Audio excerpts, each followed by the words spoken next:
Европската Унија бара чекор напред. Скопје и Софија остануваат на своите позиции. Македонската влада утре ќе го пречека Антонио Кошта со отворениот спор со Бугарија. Првиот човек на МНР Тимчо Муцунски вели дека председателот на Европскиот совет имал повеќе обиди за постигнување на решение. Во таа насока ќе продолжи утрешната средба со Кошта. Non-paper не постои, но креативни идеи за откочување на процесот има, но решение дециден е Муцунски. Нема да има по секоја цена, туку во рамки на, како што рече, нашите принципиелни и достоинствени позиции. Имаме дискусија која што трае од моментот на формирањето на оваа влада. Ние сме свесни дека има спор за кој што треба да има достоинствено решение. А и во таа смисла повеќе идеи се споделени, non-paper не постои, постојат идеи кои што се споделуваат со представниците на Европската Унија, со представниците на земјите членки, но сите идеи се во рамките на тие некои принципиелни очекувања кои што ние како држава ги имаме.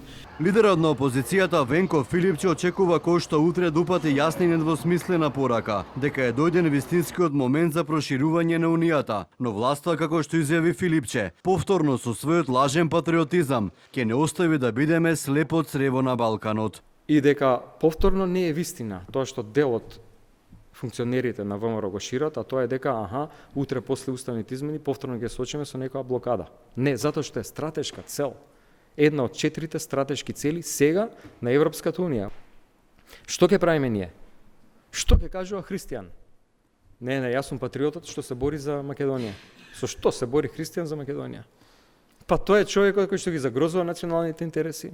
Муцунски пак вели дека одговорноста треба да се бара кај Бугарија. Софија според министерот треба да има све за регионална стабилност, а незиниот однос бил невиден во ова време. Партнери на алијансата да си поставуваат вакви препреки. Бугарите ќе се внесат во уставот ако добиеме гаранција од Европската Унија, но во форма на заклучоци, дополни Муцунски. Заклучоци од страна на Советот дека за оваа држава веќе нема да има барања поврзани со историја, со идентитет, со јазик и со култура. За предлогот на германскиот канцелар Мерц, Муцунски вели дека приоритет на земјата е полноправно членство во Европската Унија. Во меѓувреме, владата според него е отворена да ги користи сите придобивки кои ќе бидат достапни во текот на целиот процес. Во пресед на посетата на Кошта, бугарската министерка за надворешни работи Петрова Чамова со поздрав до Скопје не се работи за билатерално прашање, туку на односи меѓу земја кандидати Европската Унија, надевајќи се, како што рече, дека ќе најде политичка зрелост од другата страна. Мисковски пак со порака дека некултурно би било преку ног да го променат ставот за спорот со Бугарија, а со Кошта ќе бараат решение за деблокада на процесот.